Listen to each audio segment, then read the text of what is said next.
Hello बच्चों, क्या हाल चाल। मैं कुंदन कुमार, स्वागत है आपका मैथमेटिक्स ग्राउंड प्रेरणा पे। हम लोग क्लास 10 के चैप्टर नंबर 6 जो है त्रिभुज को पढ़ रहे थे।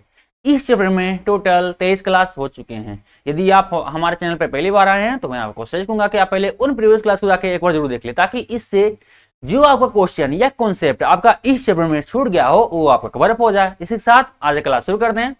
हम लोग जस्ट इसके पिछले क्लास में प्रश्नावली 6.6 सॉरी प्रमेय 6.6 को समझे भी थे और उसका प्रूफ भी देखे थे।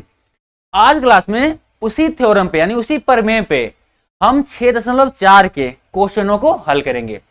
तो अपना कॉलम को भी किताब निकाल लीजिए और शुरू कीजिए हमारे साथ पढ़ना। ये रहा आपका प्रश्नावली 6.4 के क्वेश्चन नंबर 1। ठीक है, ये रहा बोर्ड पे दिख रहा होगा आपको। देखिए क्या कह रहा है कि प्रश्न एक में मान लीजिए कि त्रिभुज एबीसी समरूप है त्रिभुज डीईएफ के।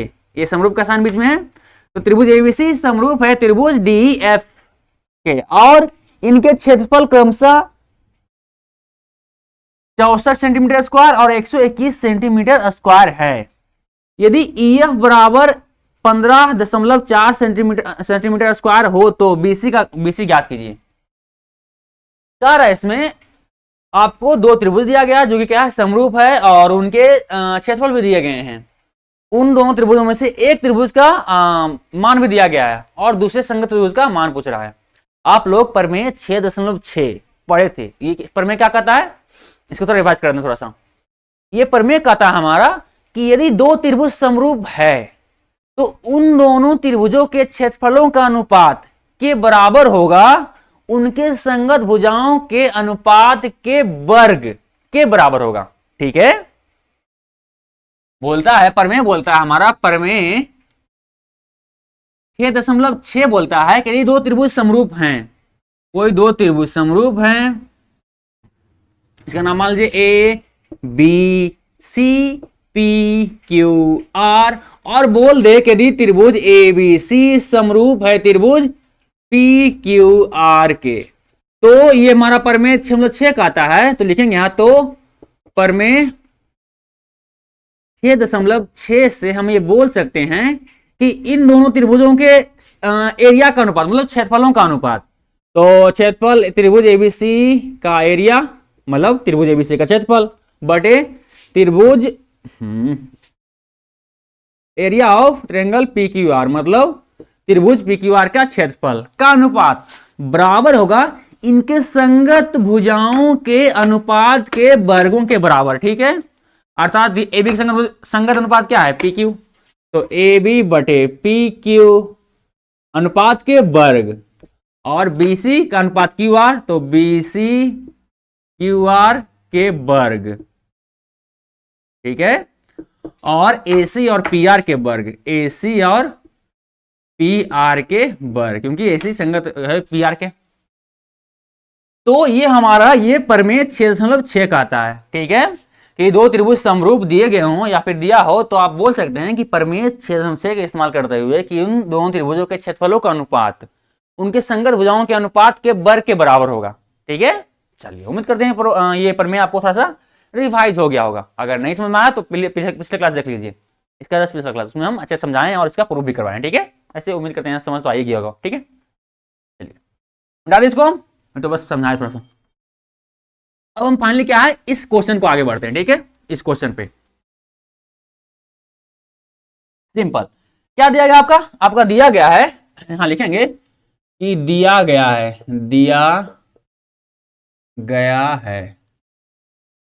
है कि त्रिभुज ए बी सी समरूप है त्रिभुज डी एफ, यहां पे है ना डी ई एफ के। पहले क्या है, इन त्रिभुज को हम लिख लेते हैं, पार लेते हैं, अच्छा रहेगा, सही रहेगा समझने में। चलिए इसको हम ए बी सी मान लेते हैं, एक और त्रिभुज यहां पाड़ते हैं, इसका नाम क्या होगा, डी एफ होगा, इसका नाम डी ई एफ। ठीक है, चलिए ये दो त्रिभुज हमको दिया गया है, इसके क्या है जो समरूप है ये भी हमको बता दिया गया है, और क्या दिया गया है इसके क्षेत्रफल भी हमको दिए गए हैं क्रमशः। ठीक है, तो हाँ बोलेंगे कि एरिया ऑफ त्रिभुज ए बी सी क्या दिया गया है, यह दिया गया आपको 64 सेंटीमीटर स्क्वायर, 64 सेंटीमीटर स्क्वायर।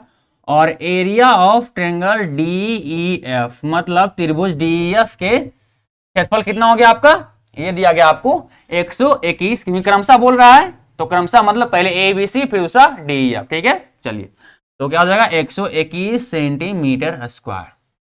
और क्या जानकारी दिया गया है, हाँ आपका डी ई एफ के ई एफ दिया गया है, ओहो डी ई एफ और ई एफ भुजा आपको दिया गया है, ठीक है। कितना दिया गया आपका 15.4 दिया गया है, 15.4 सेंटीमीटर, यहाँ पे थोड़ा सा सेंटीमीटर स्क्वायर वहां पे मिस्टेक है, इबला टाइपिंग मिस्टेक है, ठीक है। यहाँ पे स्क्वायर जो दिख रहा है क्या है, टैपिंग मिस्टेक है, यहाँ पे क्या सिर्फ है 15.4 सेंटीमीटर सिर्फ है, ठीक है। चलिए तो निकालना वो क्या है, बीसी के मान ज्ञात करना है, ठीक है, बीसी के मान ज्ञात करना है, सही है। चलिए जो हमको दिया गया था उसको हम लिख लिए, जो हमको ज्ञात करना था उसको भी हम देख लिए। अब क्या हम क्वेश्चन को आगे सोल्व करते हैं, ठीक है। चलिए सिंपल, यदि दो त्रिभुज समरूप है तो हम परमेय छेद का इस्तेमाल तो कर ही सकते हैं, चलिए उसी का इस्तेमाल करते हैं। यहां लिखेंगे अब त्रिभुज ए बी सी समरूप है त्रिभुज डी ई एफ के, ये दोनों त्रिभुज समरूप है, आपको क्या है जानकारी कहां से लिए आप लोग, तो ये दिया गया हमको क्वेश्चन में दिया है। तो हम परमेय 6.6 से कह सकते हैं, परमेय 6.6 से ये बोल सकते हैं कि इन दोनों त्रिभुजों का एरिया का अनुपात, यानी एरिया ऑफ त्रिभुज ए बी सी, त्रिभुज ए बी सी बटे एरिया ऑफ त्रिभुज डी ई एफ बराबर होगा इनके संगत भुजाओं के अनुपात के, मतलब ए बी बटे डी अनुपात के स्क्वायर के बराबर होगा, और B C E F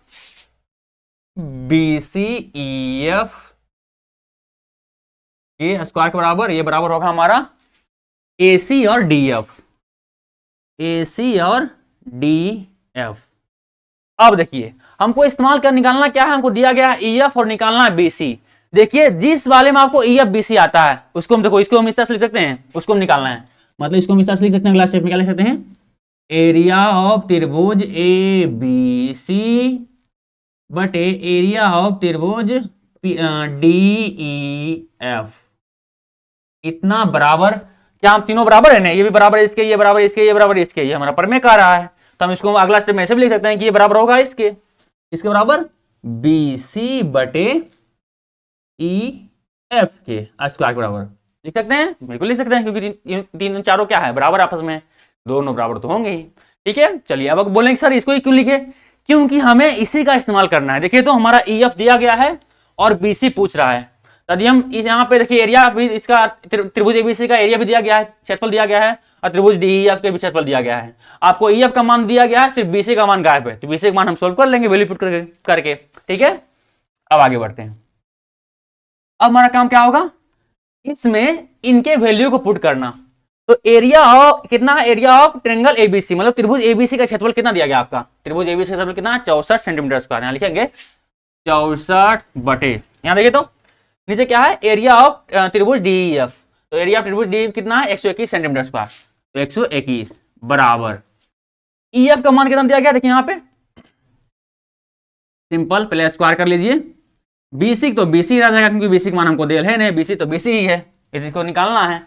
EF का मान कितना दिया गया, 15.4, यहाँ लिखेंगे ईएफ का मान कितना है 15.4, ठीक है। चलिए छोटा क्या 15.4, चलिए अब आप यदि इसको सोल्व कीजिएगा तो आपको बीसी के मान आसानी से मिल जाएंगे, ठीक है। चलिए सोल्व करते हैं, उसके बाद तो आप बस खाली सरलीकरण है, सरल कर लीजिए आपका आंसर आ जाएगा। चलिए कर देते हैं इसको, ठीक है।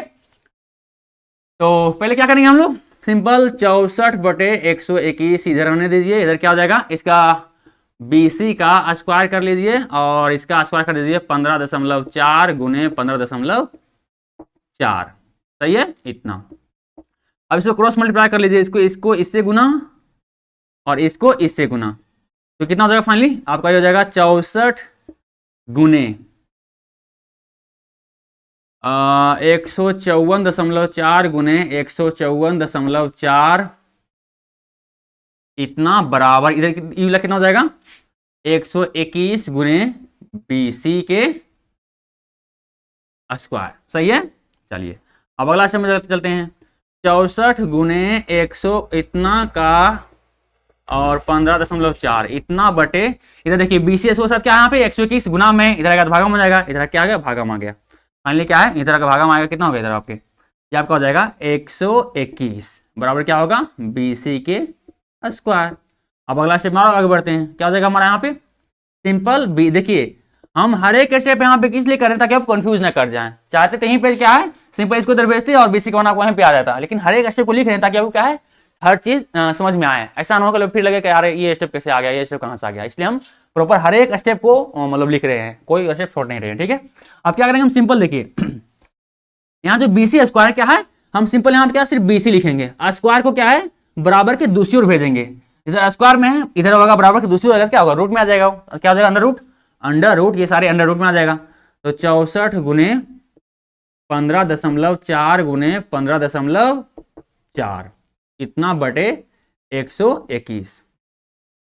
सही है। इतना अगला स्टेप क्या हो जाएगा हमारा BC बराबर क्या होगा, देखिए तो सिंपल 64 का वर्गमूल कितना होता है 8 होता है, तो 8 बाहर आ जाएगा, इतना गुने 15.4 गुने 15.4 है। अगर रूट के अंदर कोई जोड़ा रहे तो अपने आप एक बाहर आ जाता है, वर्गमूल उसमें निकल जाता है, तो जोड़ा मिल गया मतलब क्या इसके बदले एक बाहर आ जाएगा। वैसे इसका भी जोड़ा भी था 64 को हम 8 गुने 8 लिख सकते हैं ना, अगर 8 गुने 8 लिखेंगे 64 हो जाएगा, 64 उसमें से जो 8 जोड़ा लगाते हैं 8 बाहर आ गया। उसी प्रकार से 15.4 है 15.4 दो जोड़ा मिल गया हमको, सिंपल इस जोड़े में से एक बाहर निकल जाएगा जब हमको वर्गमूल रहे तो रूट रहे तो, ठीक है, तो एक बाहर निकल जाएगा, कितना आएगा 15.4। वैसे आप 121 को ऐसे तो बोलेंगे वर्गमूल कितना होता है 11 होता है, या फिर दूसरी तरह से इसको भी समझ सकते हैं कि 121 क्या है 11 गुने 11 का गुना है, तो 11 गुने 11 जोड़ा में है, तो 11 को हम 11 को बाहर ले सकते हैं। ठीक है, तो डायरेक्ट हम बटा में 11 बाहर आ गया, इतना बराबर क्या फाइनली आएगा, इतना बराबर आपका आएगा BC, जो कि आपको इतना दिया गया है। अब फाइनली एक दो स्टेप और बचा है, उसको सोल्व कीजिए, आपको आंसर मिल जाएगा। अगर इसमें क्या होगा इसका लिख सकते हैं, ऐसा करते हैं BC को थोड़ा इधर कर देते हैं, तो लिख सकते हैं BC बराबर कितना आपका आया है, ये इतना आया है BC बराबर 8 गुने 15.411। बस क्या है इसी को यहाँ पे उतार दें, ठीक है, कुछ चेंजिंग नहीं किए हैं। अब आगे यहाँ सोल्व करते हैं, सिंपल इस पॉइंट को हटाएंगे नीचे को 10 ही आएगा। चलिए अब क्या करेंगे 11 में इसको काटेंगे तो कितना कटेगा, शायद 14 में कट जाएगा, ये 14 में कट गया, फाइनली कितना आ गया, फिर आपका आया BC बराबर, फाइनली जो आपका आया BC बराबर BC बराबर आ जाएगा आपका 8 गुने 14 इतना बटे 10, मानिए कितना आ जाएगा आपका, ये 8 14 8 बलोतर से 112 बटे 10। अगर आप इसको दशमलव में लिखना चाहेंगे क्या लिखा जाएगा, BC बराबर कितना होगा 11.2, क्योंकि जब हम पॉइंट को हटाएंगे तो एक जीरो नीचे डालते हैं ना, जब एक जीरो नीचे है तो ऊपर हम एक अंक के बाद पॉइंट भी डाल सकते हैं। ठीक है, इसको उल्टा दस करेंगे, उससे आप जानते हैं अगर इतना भाग दीजिएगा तो आपको क्या है 11.2 ही आएगा। यह सिंपल शॉर्टकट भी होता है कि जितना जीरो यहाँ पे नीचे में है एक के बाद जीरो है तभी उतना अंक के बाद क्या है दशमलव बैठा दिया जाता है। यहाँ एक जीरो है एक के साथ, ठीक है, एक अंक के बाद मतलब 2 के बाद बैठा दिया जीरो। फाइनली क्या है BC बराबर कितना आया, ये हमारा दूरी है BC बराबर, फाइनली क्या है जो हमारा BC माने वो हमारा निकल गया। ठीक है, उम्मीद करते हैं आपको समझ में आया होगा। वीडियो रोकिए, इसको उतार लीजिए, फिर हम अगले क्वेश्चन के बढ़ते हैं। ठीक है, चलिए। ओह सब पॉइंट क्या हो गया कि आपको पॉइंट सही दिख नहीं रहा है ना, वीडियो में पॉइंट सब दिख गए हो रहा है, पॉइंट बिंदु ही छूटिए रहा है हमेशा, थोड़ा हाईलाइट कर देते हैं क्या दिक्कत है ताकि आपको वीडियो में दिखे। और कहीं बिंदु था, यहाँ बिंदु था, यहाँ तो फाइनली हटे हुए कहीं बिंदु को। चलिए अब कहीं बिंदु नहीं, वीडियो रोकिए उतार लीजिए, फिर हम अगले क्वेश्चन को बढ़ते हैं। ठीक है, चलिए। यह बराबर 15.4 सेंटीमीटर उतार लिए। चलिए अब क्या है हम अगले क्वेश्चन को बढ़ते हैं। ठीक है, हमारा अगला क्वेश्चन क्या कर रहा है, उससे पहले एक फोटो हो जाए।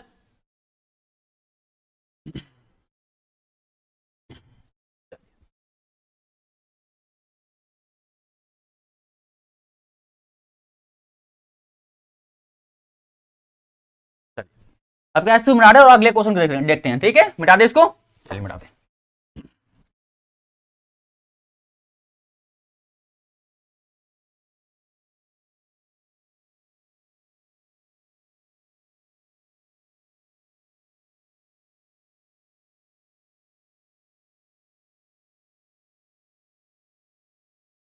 ये हमारा प्रश्नावली 6.4 है, क्वेश्चन नंबर 1 हो गया। अगला नंबर क्वेश्चन देखते हैं, क्वेश्चन नंबर 2 देखिए क्या बोल रहा है। ये हमारा बोल रहा है कि एक समलम एबीसीडी जिसमें एबी समांतर सीडी है के विकर्ण परस्पर बिंदु ओ पर प्रतिच्छेद करते हैं। यदि एबी बराबर 2 सीडी हो तो त्रिभुजों एओबी और सीओडी के क्षेत्रफलों का अनुपात ज्ञात कीजिए। ठीक है, इसमें पहले जो जानकारी दिया गया है उससे आप क्या है पहले आकृति को ड्रॉ करने की कोशिश कीजिए। क्या दिया गया आपको, एबीसीडी क्या है, एक समलम चतुर्भुज समलम है जिसमें क्या है एबी समांतर सीडी है। ड्रॉ करते हैं और क्या, एक समलम को ड्रॉ करते हैं।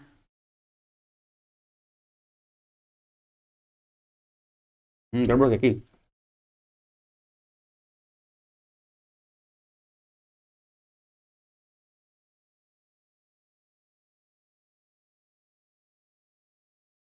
ठीक है, आप समझ देखिए क्या, इसका नाम ए बी सी डी है, तभी ए बी समांतर है इस सी डी के, बिल्कुल सही है। ये हमने जो हमको अगर क्वेश्चन में बोला था कि एबीसीडी क्या है, एक समलम है, तो हम पहले उसी एबीसीडी क्या है समलम को यहाँ पे ड्रॉ किए। और क्या दिया गया क्वेश्चन में, आप दिया गया, आप लिखेंगे जो दिया गया है, दिया है क्या दिया गया आपका, ये दिया गया है कि एबीसीडी समलम है और इसके विकर्ण भी आपस में क्या है प्रतिच्छेद कर रहा है। विकर्ण परस्पर बिंदु ओ पर प्रतिच्छेद कर रहा है, तो एसी विकर्ण क्या हो जाएगा, एसी और बीडी हो जाएगा। हमारा एसी विकर्ण और बीडी विकर्ण कितनों क्या है, टेढ़ा हो गया क्या, थोड़ा टेढ़ा हो ही जाता है, फिर से पढ़ देते हैं। चलिए अब सही है, ठीक है। चलिए तो हमारा बीडी और एसी क्या है, एक दूसरे को कहां काट रहा है, ओ पे काट रहा है, ठीक है, बिंदु ओ पे। चलिए ये हमारा हो गया जानकारी। अब हम इसको लिखते हैं, जो जानकारी हमको दिया गया है, लिखेंगे दिया गया है ए बी सी डी एक समलंब है या समलंब चतुर्भुज है जो बोल सकते हैं, जिसमें या जिसके विकर्ण एक दूसरे को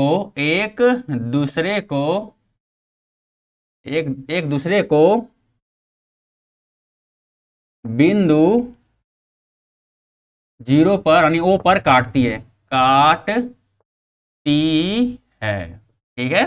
चलिए और क्या दिया गया है कि ए बी समांतर है सी डी के, तथा और जानकारी दिया गया, क्या जानकारी दिया गया है कि ए बी बराबर है 2 सी डी के, जो कि आपको यहां पे दिया गया है, ठीक है, ए बी बराबर है 2 सी डी को। चलिए इस जानकारी को, दोनों जानकारी लिख लिए, जितना जानकारी था उसको हम लिख लिए।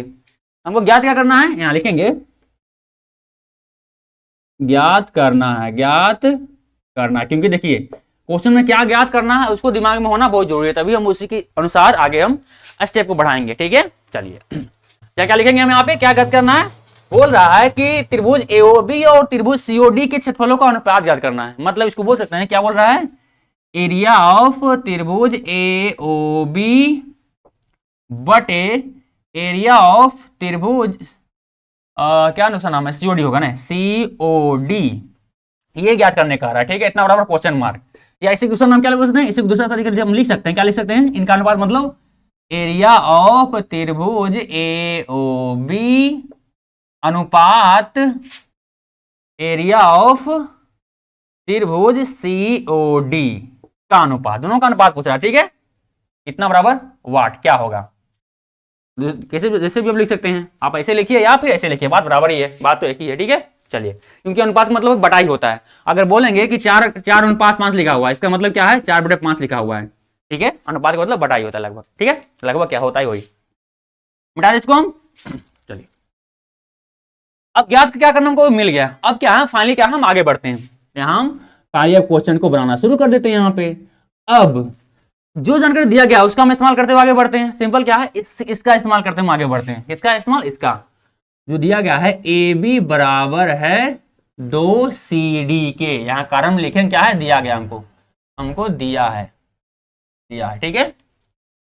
तो अगला स्टेप में इसको हम लिख सकते हैं ए बी, और देखिए CD दूसरा दो का इधर क्या है, गुना में है, तो हम CD को बराबर की इस हो लाएंगे क्या, इधर भागा में आ जाएगा। हम लिख सकते हैं ए बी बटे CD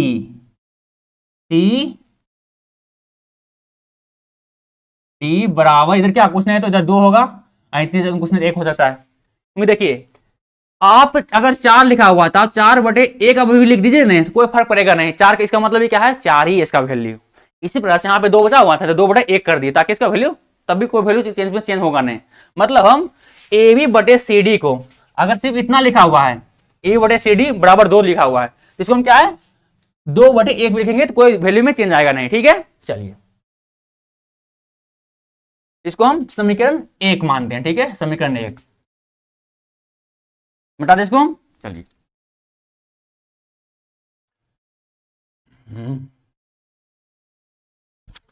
अब हम आगे बढ़ते हैं। ठीक है, हमारा समीकरण 1 हमारा हो गया। अब ध्यान दीजिए इस आकृति में आपको पता है कि ए बी सी डी दोनों क्या है, सॉरी समलंब ए बी सी डी में भुजा या रेखा बोलते हैं, साथ भुजा ही बोलिए ज्यादा बेहतर रहेगा।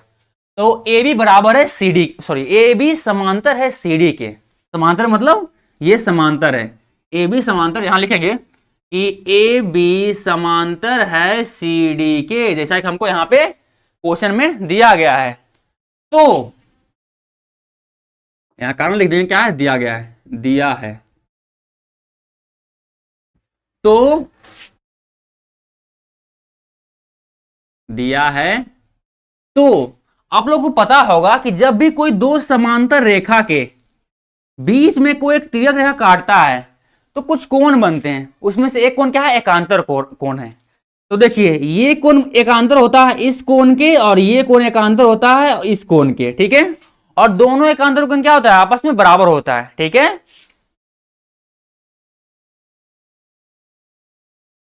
ठीक है, ये कोण एकांतर होता है इस कोण के। तो इसी कॉन्सेप्ट का यहां पे इस्तेमाल करेंगे। देखिए तो क्या आपको ए बी सी डी दो पैरल समांतर लाइन दिख रहा है। ये जो बीडी तो दिख रहा है आपको, बीडी क्या, इस ए बी को बीडी देखिए दिख रहा है, तिर्यक रेखा तरह काम कर रहा है काटते हुए।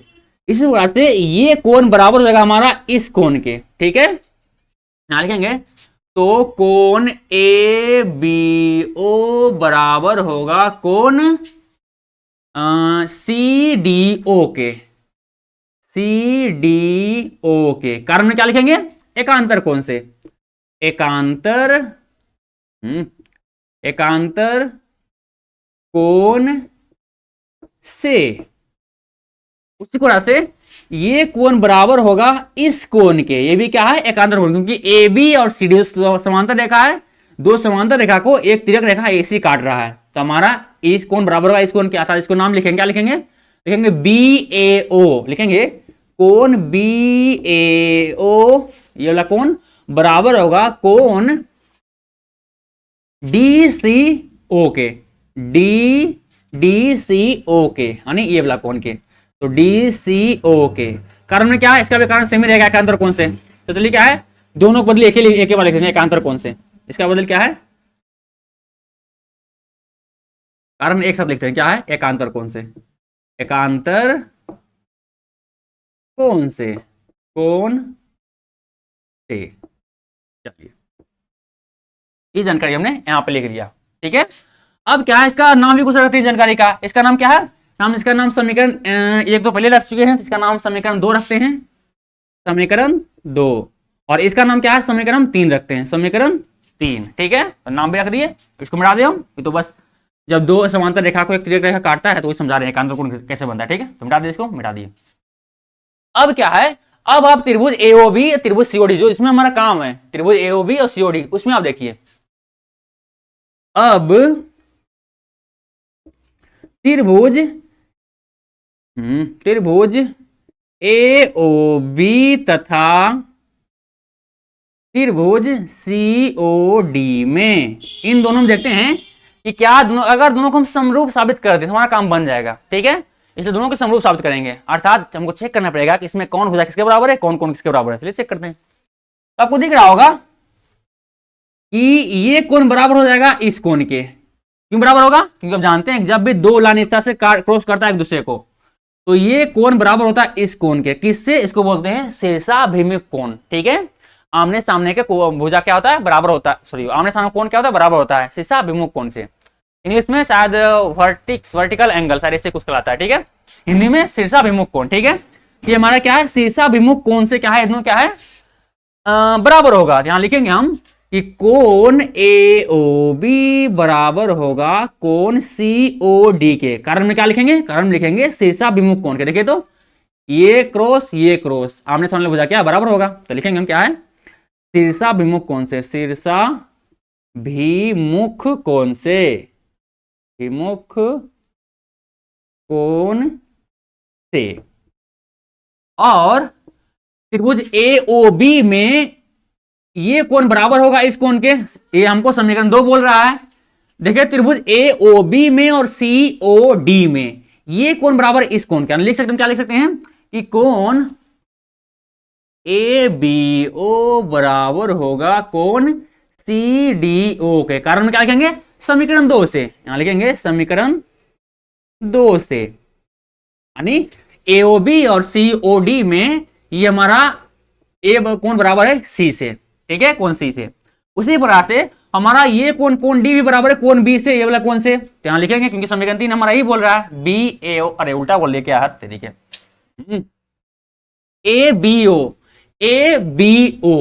ABO इस कोण को दर्शा रहा है, ठीक है। पहला समीकरण 2 जो हमारा है ना, उसको इसको पहले जो हमारा कोण ABO है और कोण बराबर है CDO के। ABO ये बराबर है त्रिभुज COD में कोण CDO के, मतलब ये कोण के, CDO के, ये कोण के, ये कोण बराबर है इस कोण के। ये भी क्या है? समीकरण 2 जैसे हमारा बोल रहा है। अब यहां लिखेंगे क्या है? समीकरण 2 से। उसी प्रकार से देखिए तो हमारा ये कोण बराबर है इस कोण के, मतलब हम इसका नाम क्या है? इसका नाम लिखेंगे BAO, यानी ये कोण बराबर है इस कोण के। इसका नाम क्या हो जाएगा हमारा? DCO। लिखेंगे यहां पे कोण BAO बराबर होगा कोण DCO के, DCO के। कारण क्या है? समीकरण 3 से, क्योंकि समीकरण 3 नहीं बोल रहा है कि BAO बराबर क्या होगा? कोण DCO के। कारण में है हमारा समीकरण 3 से, समीकरण 3 से। और ध्यान दीजिए, जब भी दो त्रिभुज में तीनों संगत कोण यदि आपस में बराबर हो जाए तो हम उस दोनों त्रिभुजों को समरूप बोलेंगे। किस नियम से? प्रमेय 6.3 से, या इसे दूसरा नाम क्या है? कोण कोण कोण समरूपता के कसौटी से, ठीक है। यहां बोलेंगे हम अतः त्रिभुज AOB समरूप है त्रिभुज COD के। कारण में क्या लिखेंगे? कोण कोण कोण कोण कोण समरूपता के कसौटी से, समरूपता के कसौटी से। या इसी दूसरा नाम क्या है? प्रमेय 6.3 से, ठीक है। आप लोग पढ़े होंगे इसको, पिछले क्लास में पढ़ाए हैं। मिटा दे इसको हम, चलिए मिटाते हैं। ये तो बस शीर्षाभिमुख कोण वाला समझाए थे, इसको मिटा देते हो, क्योंकि आगे हम स्पेस का इस्तेमाल करने वाले इस जगह को। चलिए अब देखिए, जब त्रिभुज AOB समरूप है त्रिभुज COD के, तो हम इसमें प्रमेय 6.6 लगा सकते हैं, क्योंकि प्रमेय 6.6 यही कहता है कि यदि दो त्रिभुज समरूप हैं, जो कि हम ऑलरेडी प्रूव कर चुके हैं, दो त्रिभुज क्या है? समरूप है, तो उनके क्षेत्रफलों का अनुपात बराबर होगा उनके संगत अनुपात के वर्ग के, ठीक है। तो हम लिख सकते हैं, अगर ये दोनों त्रिभुज समरूप है तो लिखेंगे, यहां लिखेंगे, या चलिए जगह का मैं यहीं लिख देते हैं। तो प्रमेय 6.6 से हम ये बोल सकते हैं कि एरिया ऑफ त्रिभुज ए ओ बी बटे एरिया ऑफ त्रिभुज सी ओ डी बराबर होगा इनके संगत भुजाओं के अनुपात के, यानी ए बी एओ और एओ का संगत क्या होगा सीओ, एओ का संगत हो गया सीओ, नाम से एओ को पता चल जाएगा, पहले वाला फिर बीच वाला फिर पहले वाला फिर बीच वाला। अब लिए ओ बी यानी बीच वाला फिर अंतिम वाला, इसमें भी क्या लेंगे बीच वाला फिर अंतिम वाला, ओ और डी क्या लिखेंगे यहाँ पे, यहाँ हम लिखेंगे ओ और डी। एक मिनट थोड़ा सा, चलिए सब कुछ ठीक है। चलिए कहां हम लोग थे, हाँ इनके संगत भुजाओं का अनुपात के वर्ग क्या हो बराबर होगा इनके एरिया के अनुपात के, यहां लिखेंगे ओडी, एओ लिए फिर क्या ओबी यहां लेंगे क्योंकि इसी त्रिभुज ले रहे हैं, पहले एओ फिर इसका सीओ फिर इसका ओबी, इस भुजा का इस त्रिभुज का ओडी भुजा संगत होगा एक दूसरे के, इसका स्क्वायर बराबर होगा किसके, हमारा ए बी बटे सी डी के स्क्वायर के। ये हमारा परमेय 6.6 का आता है कि ये दो त्रिभुज समरूप हैं तो उनके त्रिभुजों का अनुपात उनके संगत भुजाओं के अनुपात के वर्ग के बराबर होगा, तो इसमें हम लिख सकते हैं। अब इतना जब लिख सकते हैं इसका मतलब क्या है कि ये बराबर है इसके, ये बराबर है इसके, ये बराबर है इसके, तो हम लिख सकते हैं अगला स्टेप में क्या लिख सकते हैं, अगला स्टेप में हम लिख सकते हैं कि एरिया ऑफ त्रिभुज एओबी बटे एरिया ऑफ त्रिभुज सीओडी बराबर है क्या लिख सकते हैं हम, जिसका हमें इस्तेमाल करना है, किसका हमें इस्तेमाल करना है ए बी बटे सी डी का, मतलब इसके बराबर है, ठीक है हम ए बी बटे सी डी के स्क्वायर के बराबर है, क्योंकि चारों एक दूसरे से बराबर है, किसी को बराबर किसी लिख सकते हैं हम, ठीक है तो इतना बराबर इतना भी लिख सकते हैं हम, तो इतना लिख दिए। अब फाइनली क्या लिख सकते हैं अगला स्टेप में, एरिया ऑफ त्रिभुज ए ओ बी बटे एरिया ऑफ त्रिभुज सी ओ डी बराबर, देखिए ए बी बटे सी डी का मान कितना है, ए बी बटे सी डी का मान देखिए समीकरण 1 में आपको दिख रहा है कितना है 2/1 है, यहां लिखेंगे कितना है, यहां हम लिखेंगे 2/1 लिखेंगे क्योंकि ए बी बटे सी डी का मान कितना है यहाँ पे दिख रहा है आपको 2/1, क्या लिखेंगे 2/1। फाइनली कितना देखिए यहाँ पे जाएगा आपका इतना का स्क्वायर, फाइनली कितना जाएगा हमारा एरिया ऑफ त्रिभुज ए ओ बी त्रिभुज ए ओ बी बराबर होगा एरिया ऑफ त्रिभुज सी ओ डी के, कितना होगा ये 2 का स्क्वायर हो जाएगा 4 और 1 का स्क्वायर 1 ही रहेगा। फाइनली क्या बटा से कितना आ गया, ये तुमको तो याद करना था। अब इसको अनुपात के रूप में यदि लिखना है तो आपको इस तरह सब लिख सकते हैं, क्या लिख सकते हैं कि अब हम इसको इस तरह लिख सकते हैं कि एरिया ऑफ त्रिभुज ए ओ बी का अनुपात एरिया ऑफ त्रिभुज सी ओ डी का अनुपात, इस अनुपात में लिखना है तब क्या लिख सकते हैं, इसका अनुपात 4:1 भी लिख सकते हैं आप, इसको लीजिए हो गया। ये आपने कहा था कि इन दोनों त्रिभुजों का क्षेत्रफलों का अनुपात क्या होगा, क्षेत्रफलों का अनुपात क्या होगा, इसका अनुपात क्या होगा 4:1 होगा, ठीक है ये आपका आंसर आ गया। उम्मीद करता हूं आपको समझ में आया होगा। वीडियो रोकिए, इसको थोड़ा उतार लीजिए, फिर हम शायद टाइम भी हो गया तो चलिए यहीं पे आज इस क्लास को यहीं पे समाप्त करते हैं। इसको उतार लीजिए, ठीक है वीडियो रोकिए, इसको उतार लीजिए।